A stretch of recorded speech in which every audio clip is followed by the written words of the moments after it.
Hey everyone, welcome back to Till the Wheels Fall Off. I'm Paige. Today we are re-releasing part 2 of our Boundaries series. So this originally came out in July 2023 and we're going to bring it back. We're rolling this out over 3 weeks. Part 1 was last week, part 2 is today, and part 3 drops next week. So right now, as I said in our last episode, our lives are extremely busy. We've got kid activities, work, family stuff, and instead of forcing brand new episodes just to keep up with the pace, we're going to go back to the basics. These are the fundamentals that people ask us about more than anything else. Boundaries are a complicated topic for some people. One quick note, since this is a re-release, you may hear a few moments where you can tell we were in a slightly different season of life. Some of the way we say things may have evolved over time, but the framework and the message still stand. If you haven't listened to part 1, go start there. Part 1 is about values because boundaries do not work without a foundation. Today, in part 2, we're going to talk about the other side of it, about, what we call your anti-values, I guess you could say. These are the behaviors and dynamics that make you feel uneasy, disrespected, unsafe, or like you're losing yourself. We get pretty specific. Yelling, interrupting, criticism, dismissing feelings, prying, gossip, physical boundaries, consent, all the stuff people try to minimize or excuse. Then we take it a step further into non-negotiables, the lines that change the relationship if they are crossed. So here's the thing. People always want us to tell them exactly what boundary to set within their lives. And we don't do that. We can't do that. You have to build your boundaries based on what your value system is and what you refuse to tolerate, because that process is what rebuilds the self-trust and self-esteem. So if you're listening to this series and thinking, I need help applying this in real life, we have a program for that. We created Reclaiming You. It is a program for spouses and partners in addiction-impacted relationships who are tired of living in reaction mode. Maybe you feel lost and confused and feel like you want to find yourself again. We help you rebuild your values, your boundaries, find your voice, help you with decision-making, whether you stay in the relationship or you choose to leave. It's an online program with 10 modules, and we offer a weekly support call every Wednesday. You can learn more at reclaiming-u.com or twfo.com. And if you're at twfo.com or tufo.com, check out the podcast merch. We have hoodies, water bottles, stickers, t-shirts, perfect for the springtime coming up, and recovery rocks. If you don't want any merch, but you would like to support the show, head over to buymeacoffee.com/twfo. We appreciate our listeners so much, and thank you so much for being here. Before we get into the episode, I also want to thank SoberLink for supporting the show. If you've ever felt stuck in the cycle of, just trust me, followed by the chaos, the lies, broken promises, you already know how exhausting that is. SoberLink is a professional alcohol monitoring system that provides real accountability and transparency in recovery. For many couples, it removes the guessing, it reduces anxiety, it helps rebuild a sense of safety, and because it replaces those arguments with actual information, it helps you trust your instincts again. You can get started today for $19 a month. You still have monthly plan costs, but since you listen to the show, SoberLink will send you a $100 gift card you can use towards the purchase of anything. So if accountability is part of your situation right now, check out soberlink.com/wheels. All right, let's get into part 2 of our Boundaries series. Welcome back to another episode of Till the Wheels Fall Off. I'm Matt. I'm Paige. And we are picking up right where we left off from last week in our Boundaries series, a 3-part series. This is part 2, following up part 1 from last week. If you haven't already heard that one, I suggest you go back and check that one out so that this makes some sort of sense to you. Mm-hmm. So last week we covered what are your values, what your values are. And that's where we start when it comes to setting any kind of boundaries, really discovering what are we about. In part 2, we're going to discuss the opposite of that. What are your anti-values? The opposite of those. What are the things that make you uncomfortable? What pisses you off? And I like that we're going about it this way. Like I've said, a lot of people cover boundaries, but they don't do it like this. Yeah. I think that this is a very succinct and a way that just makes sense. As you kind of roll through this, you have to figure out what your values are. Now let's figure out what disturbs me. What disturbs me? So, and Paige put this series together, and I cannot thank you enough for digging into this and doing the brain damage to get us here, because I think it's going to be helpful for a ton of people. Well, the experience helped as well. The experience helped. So you helped. Thank you. I helped. Yay! In a roundabout way. Just being with you has helped. I'm the guinea pig in this deal. Okay, so as discussed, we discussed values in our last episode, things that are important to us. So let's look at the actions and behaviors that make us feel uneasy or disrespected. So think of a time you were in a conversation or an argument with someone, or you're in an uncomfortable situation. It just made you feel awful. It made you question your reality. And sometimes these are just gut feelings, like something's just off when you spend time with these people. Maybe you find out that they're going to be at a gathering that you're going to as well.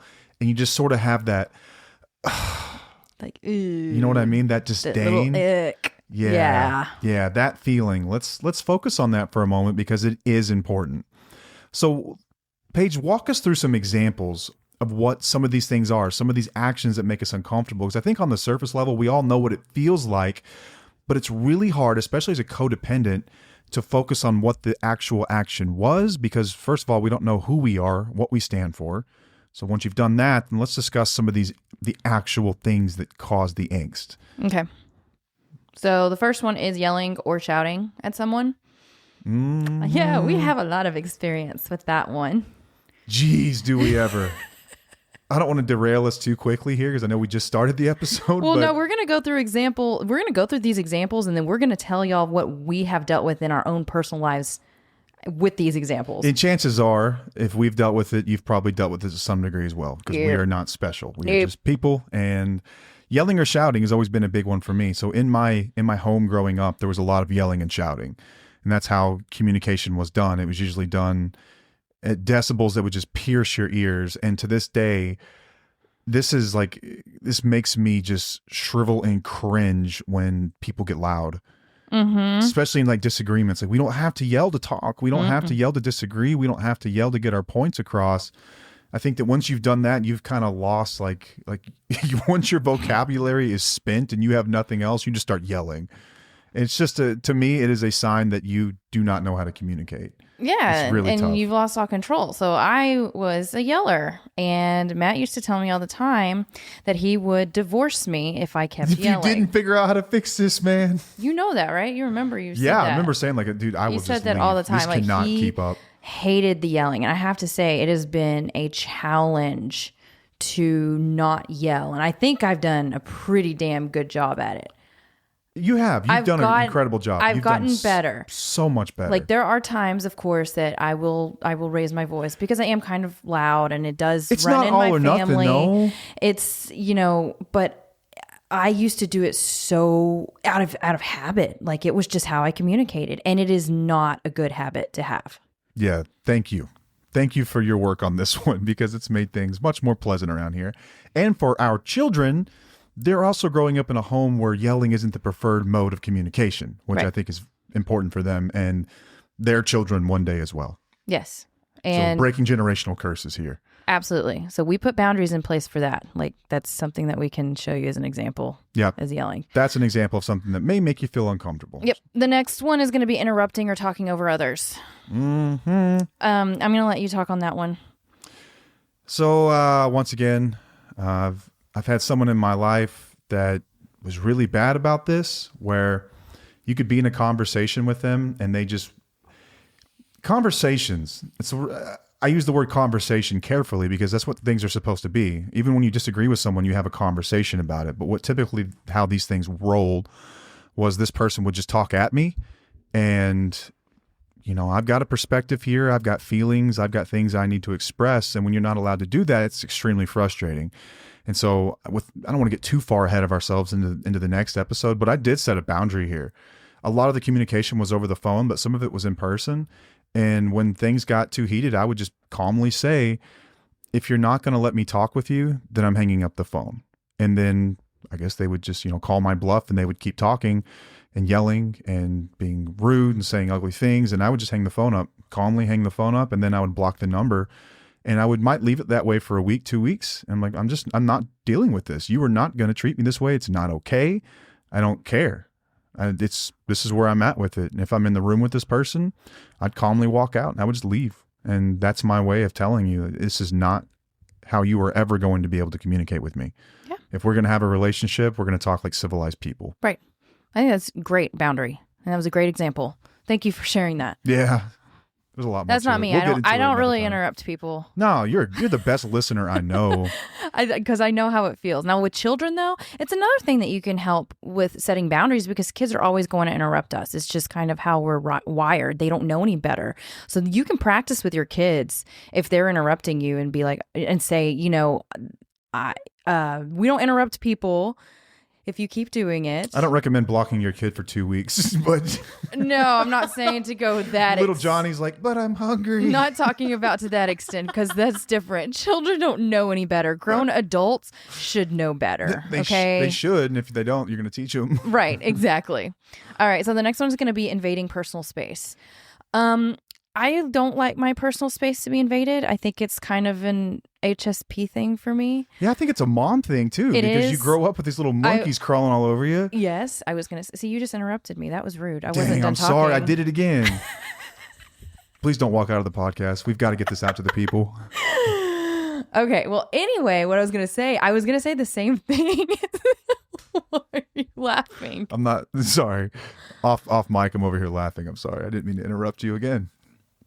Go ahead. Proceed. Do you think you interrupted me or did you feel like it was appropriate for you to speak at that time? I thought it would just be funny if I said something at that moment. Okay, well, you kind of put words in my mouth because I was going to say I think it's a mom thing because the first 5 years of your children's life, they're constantly on you and they're all in your space and in your area. And it's okay. It's okay. I understand that. But now as they're older, I'm like, I need space because I don't like to be touched. And I know when you don't want to be messed with too. You do know. Yeah, you know my body language. You've got an energy so loud, I can hear it, and I'm like, I'm not messing with her right now, man. I think I came home on Friday, and you were in that mode, and you're just like, I just don't want to be messed with. Don't touch me. Don't even come within 6 feet of me. You put a circle around you, like one of those spirit circles of salt. Don't come near me. Yeah. So, do you think that this would also apply for people who are reading your notes or your journals or reading things that are personal to you? Would that be invading personal space? Without a doubt. I don't think it's just your personal, your immediate space around your person. I think it's your things as well. Yeah. Yeah. Reading someone's journal, we can get into that. That's a whole nother level of breaking trust and crossing boundaries. But yeah, I think that it also has to do with your things and the things that you hold dear and things that are sort of extensions of you. Yep. So yeah, I think that that's more than fair. And I think that you could also look at this, if you work with someone who's a close talker. We all know close talkers. You know what I'm talking about? You ever worked with one of those guys? Oh my gosh, yes. The person just popped into my head from back in the day. Man, what is with that? Get out of my space. That is not appropriate. I knew one of these guys, and I did this. This was a work thing, and he would get so close to me, and he was also one of those guys when he'd be telling a story, he would aggressively smack you on the back or touch your shoulder and pull you down. And it's I remember just telling him, just putting my hand on his shoulder. I was like, give me some space. And dead serious, just said it. And really? Yeah, he stopped doing it. But that's awesome. I think it killed him to not do it because that's just how he was, but it just made me uncomfortable. I didn't like it. Well, good for you for speaking up. A lot of people wouldn't do that. Yeah. Can you think of anything else? No. Close talkers. That was the last one. Okay. The next one is going to be excessive criticism or nitpicking. What do you got to say here, Paige? What do you have to say for yourself? Yeah. Yep, that was me. I was very excessive at criticizing. That was part of my upbringing in some aspects. So it was kind of inbred in me to where I would criticize you. I would want you to be a certain way. I would actually point out your flaws or your mistakes, and it's damn, that's wrong. I swear that sometimes walking into your house as a teenager, it's it was a frat house, and the moment you walk in, everyone is just dissing you and dogging you and messing with you, and it's I'm an insecure 15-year-old kid, and I just left a barbershop. I'll never forget it, man. I left a barbershop and I came over, and I knew that my haircut didn't look that great, but I walked in and Paige is you look like Hillary Swank from Boys Don't Cry. Which is a hilarious cut down, but it killed me, man. I'm sorry. Worst haircut I've ever had. I'm sorry. Worst haircut I've ever had. It was hair sensations in Rowlett, Texas. Don't go there. That is true. Didn't mean to hurt anyone's business. But I mean, it was all out of love, though. Growing up, the criticism was not meant. The intentions were not meant to hurt people. But that doesn't mean anything. It still hurts people. Criticizing people sucks. Like nitpicking. What did I nitpick? Is there anything that I nitpicked? You're not really nitpicky. It was just criticism. Okay. It was really criticism. It wasn't like the nitpicky stuff. Yeah, and that's one thing I admire about you. You've never criticized in a way, that made me feel less than. Nitpicking though, I do know someone in our lives that does this, and I think that I'm thinking about like my circle of people, your circle of people, and other people I know, and I can identify about 4 or 5 of them, and I don't know why, but these are usually like elderly women, like grandmothers or like in-laws, and it's like, I don't know what it is about like the elderly mother figure, but they're nitpicky. Nitpicky and critical, It could be a generational thing. They're always telling too. you like you're slouching, stand up straight, like stuff like that. Yeah. It's never anything like super harmful, but I guess it can be nitpicky. Yeah, but it makes a lot of people uncomfortable. Yeah. So. All right, this one's going to be fun. Ignoring or dismissing someone's feelings or opinions. And on to the next one. I love how we have experience in all of these. It's kind of cracking me up. This one's painful, but let's go through it. Okay. You want me to start it? Yeah. Well, okay. So Matt had this is definitely Matt dismissing me and my feelings and my opinions. Obviously, we've talked about how he's dismissed my opinions before and my values whenever he was using. But when it came to my anxiety and going through panic attacks and being very uncomfortable, he dismissed me heavily. He wanted me to just change. He thought I was crazy. He was like, "This is stupid." He would say really negative things towards me. And what do you got to say about it now? Ignoring or dismissing someone's feelings or opinions. Yeah, this one's like, it's rather serious for us. I think that there are points in your relationship, especially when you're younger, you get together with somebody and I think intuitively we all know that like you can't change other people. But I think there's another part of us that sort of finds the gray area there. And they're like, yeah, but it doesn't mean you shouldn't try to make people better. Shouldn't try to improve people, And I think that for the longest time, I looked at your anxiety as something that I could help you with. But what I was really doing every time that I was trying to quote unquote help you is I was invalidating your emotions. I was invalidating your state of mind, and I was invalidating your experience. And that took me quite some time to figure out, because I thought that it was something you could just fix with a couple of mind games, a couple of mind tricks. Like, not that I was like manipulative, but just like showing you like, everything's okay. It's calm. It's fine. It's good. And that is not how you support someone with anxieties, by telling them it's not real. It doesn't exist. You shouldn't have it. And this took me quite some time to figure out. And like, I'm ashamed to sit here and say this, but I'm just being honest and authentic, is that I did these things at one point in our relationship.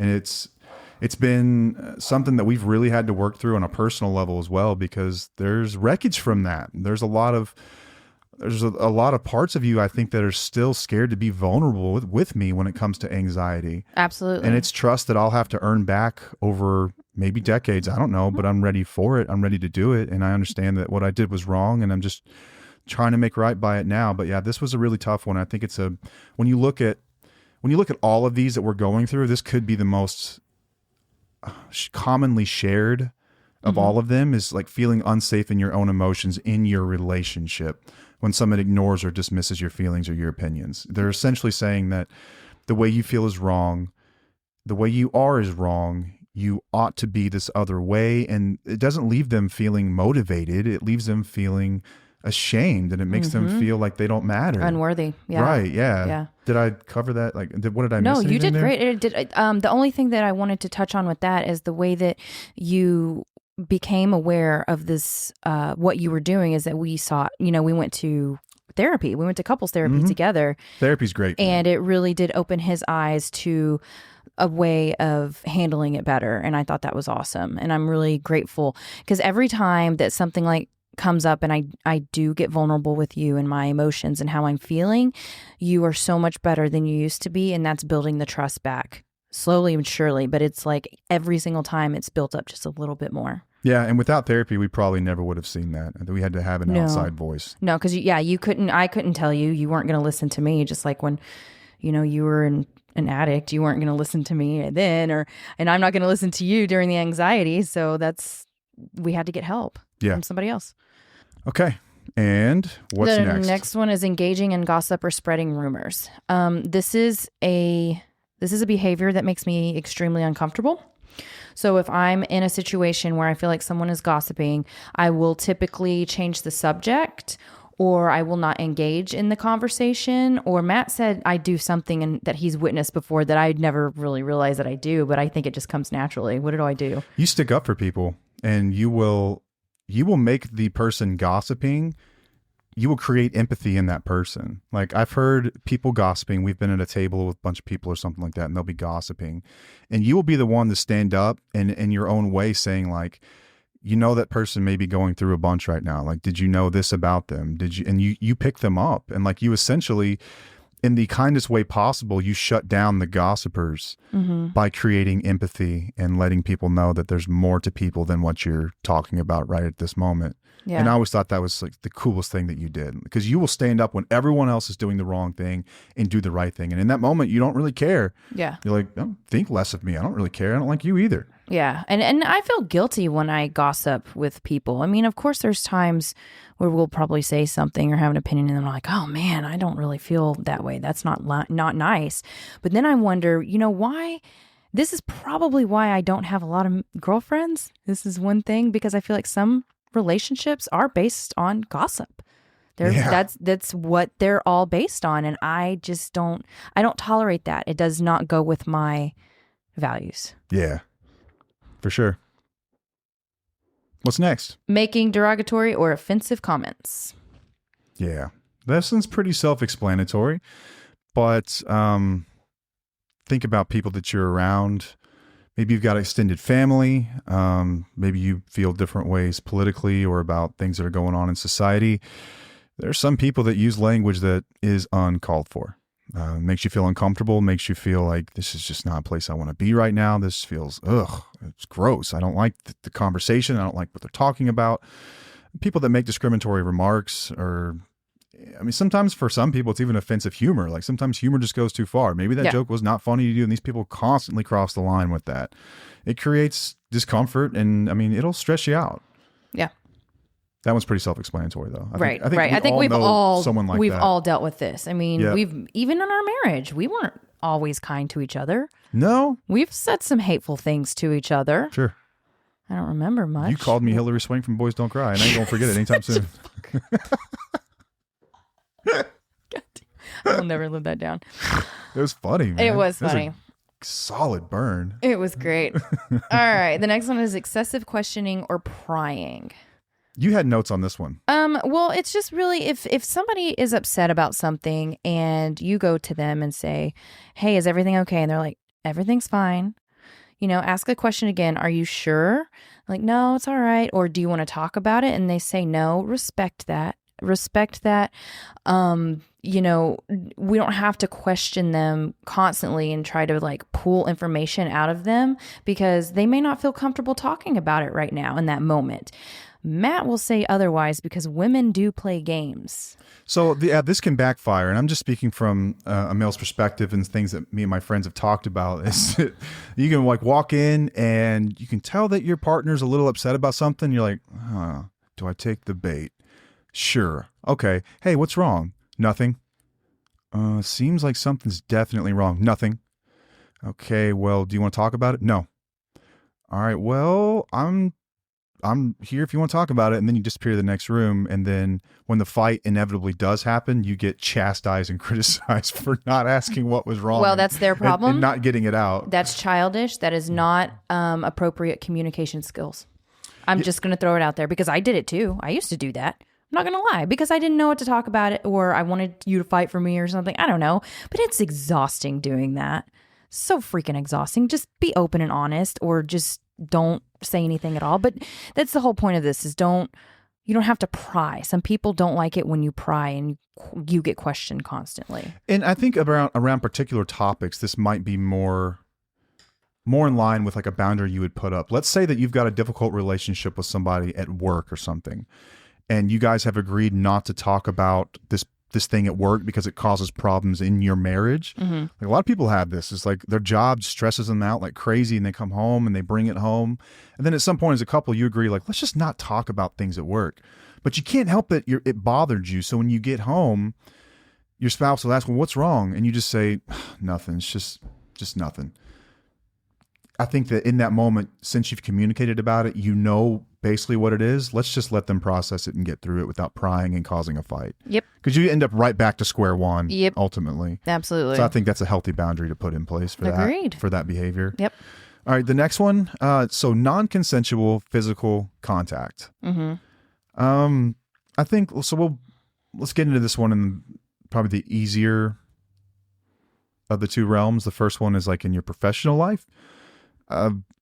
I haven't dealt with this. Well, actually, I guess I have. No, I have dealt with this. I have actually. I forgot about that. I did too. So this has happened to me. And if you're a woman, this has probably happened to you at some point too.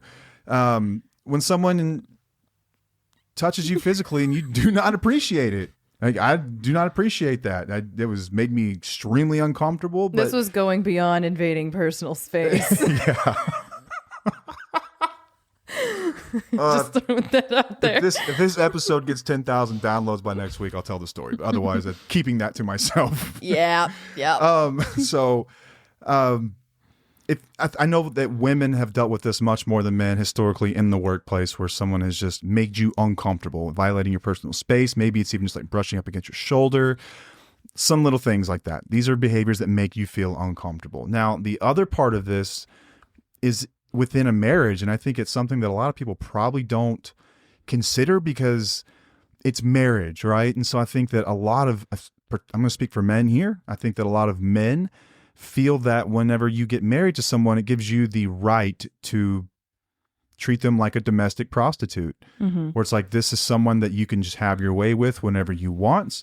And they forget the fact that this is a person who has feelings and emotions and moods, and they have, their own needs, and like, they don't necessarily meet yours. But I think that there's always been this like, I don't know, this toxic, this is what people refer to as toxic masculinity, which is like big, strong male going to take what he wants from female, kind of monkey crap, like apes and like really primitive stuff. But I mean, I think that for a lot of people, this is very real in their relationships.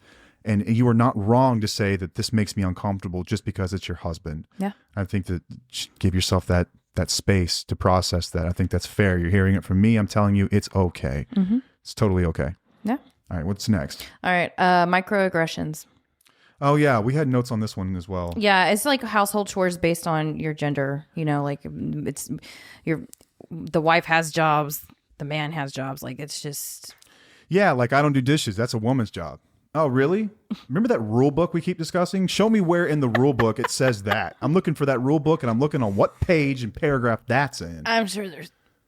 Like yard work, right? Like, Paige has weed eated, y'all. You should have seen it. She's out there whacking weeds like a boss. Oh, I need to repost that picture. You wouldn't believe it, man. She's out there in mud boots. Like, yeah. We would tackle the yard like no one's business. Yeah. Then I come inside and put an apron on, and me and you were doing dishes like no one's business. Yeah. We don't necessarily have. And like taking the trash out. I'll take the trash out. I'll take the trash out. I have no beef with that. Like, okay. Yeah.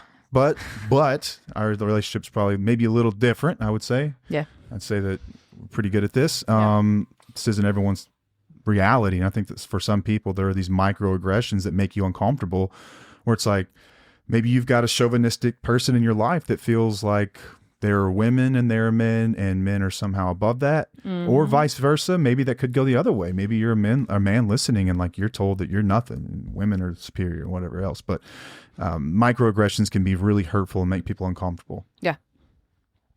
All right. So let's go through. So we just described some of the behaviors that make you feel uncomfortable, right? Some of these things, maybe you can live with some of them to some degree. Absolutely. What are non-negotiables, though? Okay, so first of all, what's a non-negotiable? This is something that you're just not going to tolerate. Period. Right. I mean, like, you can set a boundary up with these if you're comfortable, but if it is If that boundary is crossed, bye. Like, no. But Matt and I have one specific non-negotiable that we've had since we've been together. And if either one of us does this, we are gone. And it is not even going to be no discussion. There's not going to be a discussion about it. There will not be therapy about it. There will not be work towards it. This is going to be like, peace out. You betrayed me so much and I'm gone. And that is cheating. Yeah, and that might be controversial because I know that some people have worked through it. Yeah. This is just our personal This is perspective for us. on it. I think it's a wonderful thing if you're able to do that. Man, more power to you. Right. For us from day one, it's like, I'm going to give you everything. Yeah. And I expect everything in return.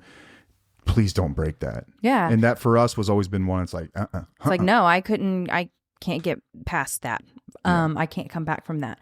So, and the other one that I think that I have for you is substance abuse. If you were to pick up a drink, or if you were going to do pills or do drugs again, like, I'm gone. That's my non-negotiable boundary these days. Yeah, harmful addictions. Any type of harmful addiction. Yeah. And I think that that's a fair boundary to have considering my past. Yeah, because when you have the harmful addiction, all this other shit comes into play with it. It's not just the addict or the alcoholic. It's the behaviors that come along with that is so bad for you. That just is so unhealthy in your relationship. I've even told you, if I somehow convince you that I'm cool 30 years from now and I haven't touched a drink, and somehow I've convinced you that it's cool for me to drink, run. Yeah. Just run. Yeah. Go. Don't even say a word. Pack your stuff and leave because something bad is going on inside. Yep. Just get out, man. Yep. We're in a bad place. Some other non-negotiables might be lying. Yeah, I wanted to talk about that one. So Matt lied to me a lot for many years. But the thing is that I was in such denial that I didn't know that he was lying, because he was a damn good liar. But these days, that's a non-negotiable for me, because one of my values is, honesty. Mm-hmm. So if you're going to lie to me, even small stuff like that just shows me that you don't respect me. I agree with that. Yeah. I don't lie. No, you don't. Even if it's like some really crappy news I have to deliver, I'm going to just be honest about it. It's really wild how you have shifted in that, because like I said, you lied so much. Your whole life was a lie. Yeah, I was a And chameleon. Like everything was revolved around like half truths at best. Yeah, and you can't lie now. It's like a thing. No, it's like that movie Liar Liar. Yeah. Right? Yeah. It's like, I wish my dad could not tell a lie. Exactly. That happened to me. Yeah. And now I can't lie. And even if I feel like I'm doing something like a little dishonest, I have a conversation with her about it. So we've got boundaries around what's discussed at work and what's not. And it's been something I've respected for a long time. But we were in the car together. We had a road trip. I think we're driving down to grab the kids. It's like 3 hours in the middle of the night. Mm-hmm. And I was like, I've got something I have to discuss with you, because it's just, I feel like I've been dishonest here. And I'm not sure. I want your perspective on it. Now, I have these same conversations with my sponsor, my 12-step sponsor. And I do the same thing. I call him up and it's like, man, I need to bounce this off of you. It feels kind of borderline. And then you talk about it. Even if it feels a little bit off, I'm having a conversation about it. Yeah. And honesty is one of my values as well. Yeah. It has to be in order for me to maintain this life that we've built. Another one, emotional or physical abuse. Yeah, so we talked about the emotional abuse when we talked about invalidating someone's feelings. And so another part of that would be physical abuse, which is actually harming someone or putting them in a position where they feel like they could be harmed, like threatened, that kind of stuff. That for a lot of folks, that's a non-negotiable. Yep. Absolutely not tolerated. Another one is disrespect for boundaries. Respecting personal boundaries and not tolerating others who consistently disregard them. Man, there are some perpetual line steppers out there in the world, as Dave Chappelle referred to them as. Just people who just can't help themselves, but by stepping over boundaries. And so if you've got someone like this in your life, and it's like, you are a perpetual line stepper, and I will no longer tolerate it, that can be a non-negotiable. Yeah. Where it's like, it's probably best that we just don't communicate anymore. Yeah, it's also like that saying, fool me once, shame on you. Fool me twice, shame on me. Yeah. That's how a lot of these boundaries come into play. People I always put that in my head all the time. I'm like, oh, yeah, now that's on me if I allowed you to keep doing it to me. Yep. Another one, this is a big one too. Discrimination or prejudice. Yep. Rejecting any form of discrimination from people. So whether that's based on race, gender, religion, sexual orientation, any characteristic of someone that is just innate in them, it's congenital. It's something that these things are not tolerated. Like these can be non-negotiables. Yeah. That is totally fine. Yeah. If you were married to a racist, like, and you say that's a non-negotiable, that's fair, yo. Yeah. Totally cool. Yeah. Like that's not normal behavior. Absolutely. That's more than fine. You put a non-negotiable boundary in place because of that. Yep. So these are things that make you feel uncomfortable once again as we're kind of discussing this. And these will in turn help you set boundaries, which we will discuss in our next episode. But we've got a few more to roll through here. What's next? Betrayal of trust. Okay, roll through that one. Having a strong stance against betraying the trust of others, such as sharing confidential information or breaking promises. You got stories here. I do have stories here. Matt betrayed my trust a few times back in the day. It's honestly one of the things that I'm not resentful towards it, but it's something that I'm very aware of, when I do share certain things, because I would tell him things in confidence and he would go and share that with people that he wasn't supposed to be sharing it with. And he would tell me that he shared it, or I would find out through the grapevine that he shared it. And then whenever I would bring it up to him, he would say, oh, that's stupid. Who cares? So what if I said something? It's not a big deal, Paige. And that kind of pissed me off. I mean, you're betraying my trust. And I'm trying. It should piss you off. It's big deal stuff. This is not. Yeah, it wasn't small. like little piddly crap. Even it was like then. something, and then I would tell someone that I trusted, and I assumed that she would trust as well, but that's not the case. She was just telling me, and she wanted it to stop there. And then, yeah. So I'm at the point now where if I get information, it goes in the lock, it goes in the safe, and I throw away the key. Yeah. It stays there. But I do have to be careful on something. Yeah, that can be a it's still, non-negotiable. That's taken a long time for That's me one to of the share more things. serious things. Yeah. Do the next one. Okay, so yeah, once again, kind of going back to the personal space, the touching, consent, violation of consent. This can be in a marriage as well. So respecting the importance of consent in all of your interactions. I've heard stories where, and this is from men, where it's like they feel like it is a woman's duty to provide sex, basically. Yeah. And I'm like, man, I don't think that's how it works. I don't know, maybe to each their own, but that sounds pretty toxic to me. Speak real, how we speak. Like, we have strong opinions on this. Man, it's sorry. It I'm is. just going to be honest. It's is. sorry. This It's is too faux authenticity. You're right. This is something that we don't condone. I think it's icky and it's gross. And if that's what you do, you might want to question something. You might want to question that, because that's not.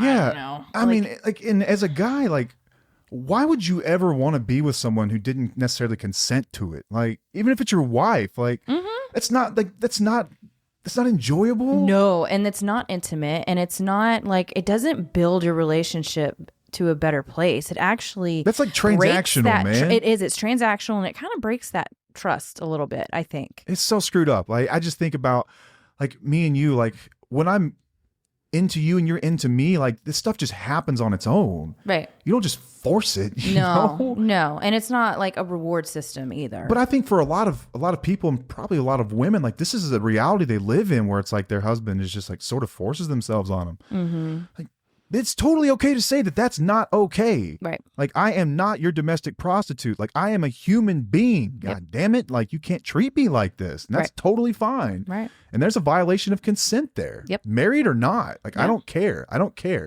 want to get into the legality of all this crap and whatnot. This is just how I feel about it. My perspective is that this is someone that you love and you chose. I mean, you swore to honor and to hold dear and to respect. And that is anything but. Yeah. It's anything but. Agreed. And I can say for sure that I've never done this to you, because what would be the fun in it anyway? I know. Like, right? what would be the fun in okay, that? Yeah. It's ridiculous. It feels, I don't know. I feel like we could have a whole conversation on this, so we're going to keep going on to the next one. I like to hunt and earn my dinner. Okay. Oh my God. All right. So we already touched on the harmful addictions. That can be a non-negotiable thing. Did you have anything to add on that one? On the on harmful. the addiction. Yeah. Yeah. So, everyone's recovery looks different, right? And for a lot of people, they will say something that I think is total BS, but people will say relapse is part of recovery. Okay, is it a fact? Yes, it is that relapse is part of recovery. But does it have to be? No. It doesn't have to be part of recovery. I've literally heard people before they went into treatment say relapse is part of recovery, which sounds to me like a self-fulfilling prophecy. Yeah. Like they're just waiting for that moment. You're not serious about this, man. I am a one-chip wonder. I picked up one desire chip, which is an outward symbol of an inward desire to stay sober for the next 24 hours, as they say. You're so rare, but it's doable. But I picked it up, and I'm like, you know what? This is it for me. I'm doing this shit. Yeah. Relapse doesn't have to be part of this. Now, I don't know what happens tomorrow, and I've never sworn off of drinking forever, and I refuse to do that. I'm not drinking today because I got a tiny little like hamster brain, and the only way it works is if I say I'm not drinking today. I'm just going to do that again tomorrow, and it's probably going to go well for me. Yeah. But to say that relapse is part of recovery, okay, yes, it is. But what is the person's intention with that, right? Yeah. Like there you go. If I were to get into a really bad space and go through another tough time, and like I had a relapse, I don't think you would just walk out. But I think that things would be on extremely thin ice. Yep. Extremely thin ice. And it's like, okay, you've done this before. Obviously, something went wrong, but I think that at some point that would be a non-negotiable for you if I continued with it.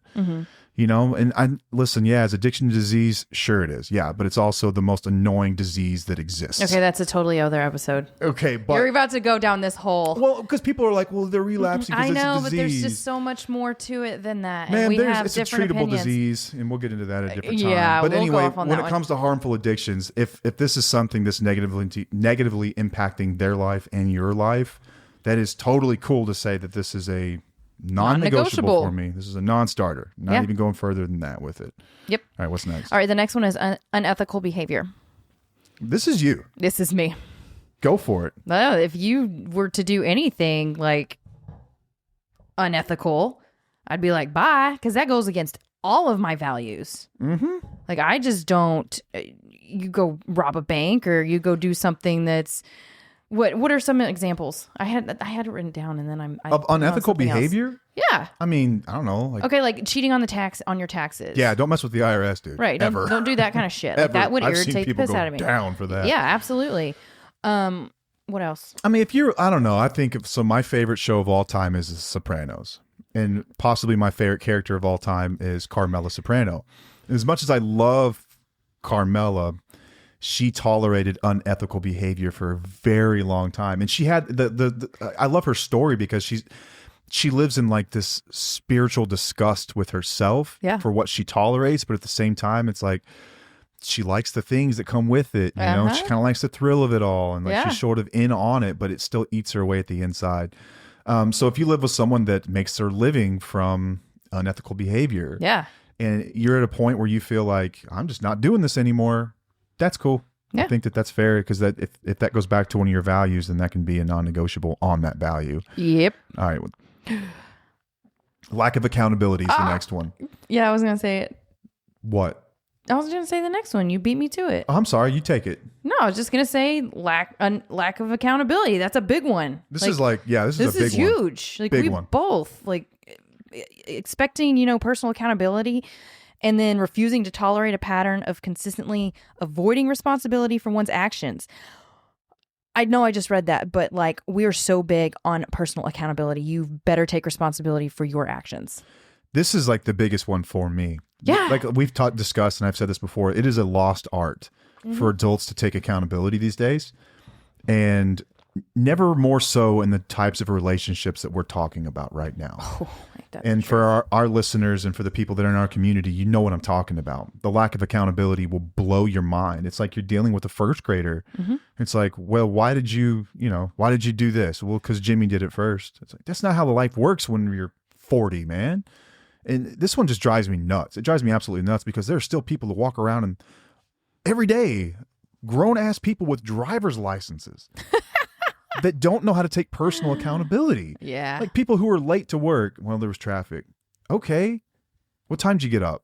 Like, I shouldn't have to have this conversation with an adult. We have an episode on accountability if you want to go back and listen to it. Yeah. Well, I don't, before I just lose my mind. You're going to go here. all the way I down know. it. But that's a big one. That's a big non-negotiable for us. All right. What's the last one? Mutual growth. Mutual growth. This is one of ours. This is one that we created here.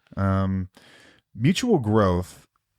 So till the wheels fall off doesn't just mean you stick by someone's side no matter what, because we just discussed 13 different non-negotiable boundaries that could lead to you deciding this person doesn't need to be part of your life anymore. What till the wheels fall off really means for us especially is like, I promise to grow no matter what. Yep. I promise to always try to get better no matter what. Like, I have made a commitment to my personal and spiritual growth, and I'm never giving up on that. Yeah. And in turn, I will hold you accountable. You will hold me accountable. It's not just saying, no matter what, you stick with someone because, just because. Yeah. Because the rule book said so. Stupid rule book. Stupid rule book. So yeah, mutual growth is one of our non-negotiables. I think the day that you see me just decide to mail it in and give up, you're going to be like, dude, better get your ass up and get to work. I don't know what this is about. Yep. Remember our vows? Remember what we promised each other? Yep. This is a really, really, really important one for us. So we've gone through some non-negotiables. We've gone through some common things that may make you feel uncomfortable. And as you're working toward the boundaries that you want, let's do this. Keep your list handy from the first episode where you wrote down what your values are. And let's go through some of these behaviors that we just discussed. And let's go one step further. Let's talk about the person attributed to each of the behaviors. Who are you setting boundaries for? Is it everyone? Is it your marriage? Is it your husband, your wife? Is it for your kids? Is it for your boss? Whoever it may be, so that we can really we want to come right. We want to come prepared for the next episode when we really start to set these boundaries. So keep the list handy and listen on the next episodes and use these so we can go ahead and set some boundaries for you and bring some clarity to this process that everyone just tries to make too generic. Yep. That we are not. We're trying to make this real for you guys. I think that's all we've got. Yeah. Well. With our boundaries, yeah. But now we need to talk about what's going on in our life. A little bit. So you know that most people don't listen this late in the episode? Huh? Most people don't listen this late. Most people stop listening. So if you're still listening, thank you. You're saying like with the time.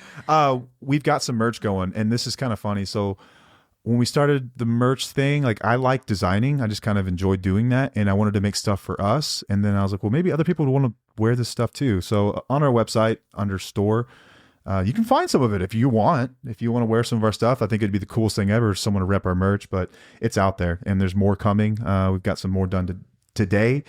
Well, we're wearing them. Yeah, we're both wearing one. So you can check it if you're not watching us. We're going to be on YouTube. Yeah, check a reel, check on YouTube. You'll see. I think it's kind of dope stuff. It's fun to wear around the house. This is what we record in. We record in sweatshirts. We chill in sweatshirts. Yeah, we do. Even in July. Yeah, this is our personality. This is what we are. Yeah, we do not care. So check it out if you want. We mentioned our community earlier in the episode. It is blossoming, and we've got people in there who are sharing the same struggles, and they're helping each other. And it is the coolest thing to watch. Yep. Is to watch people help one another through incredibly difficult times, who would have otherwise not found each other if they hadn't stumbled across a video or a podcast episode. And that is the greatest thing in the world, is like to know that people are getting help because of something we built. Yeah. That's why we did this. Right. So check out the so awesome. community. Check out the community. Join up if you're not already in there. You can post anonymously if you don't want to share any intimate details about your life. I totally understand that. That's why that feature exists. Or you can reach out to us personally. You can find all the information on our website, www.tufo.com. You can peep us there. It's got past episodes, guides, you name it. It's all available. Well, that's it. Until next time, I am Matt. I'm Paige. And we'll see you. Bye.